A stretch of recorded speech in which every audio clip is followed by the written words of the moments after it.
તે દાડમ ખાધા પછી જ હું એકદમ ઠીક થઈ જઈશ અને આ અપંગતા હંમેશા માટે દૂર થઈ જશે. શેરખાન, તમે ચિંતા ના કરશો.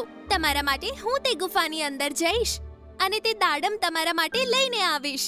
એવામાં ત્યાં સૌથી ઘરડો જાનવર રીંછ કહે છે, એ ગુફા વિશે તો મેં ઘણું બધું સાંભળ્યું છે, પણ એવું કંઈ સાંભળ્યું નથી જેના વિશે શેરખાન કહે છે. હા, તેની અંદર અંધારું છે, એ મને ખબર છે.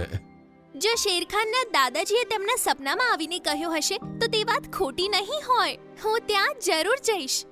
આ સાંભળી ઘરડા રીંછે ત્રાંસી નજરે શેરખાન સામે જોયું. જાણે એને કંઈક ખબર હોય અને તે થોડુંક હસ્યો. ઠીક છે મિત્રો, હું હમણાં જ નીકળું છું.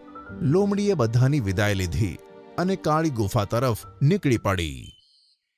અને પછી બધા જાનવર પોતપોતાના ઘરે જતા રહ્યા. શેરખાન એકલો પડી ગયો. એવામાં ત્યાં સાંબર આવ્યું. લાગે છે તમે તમારું કામ કરી દીધું, શેરખાન.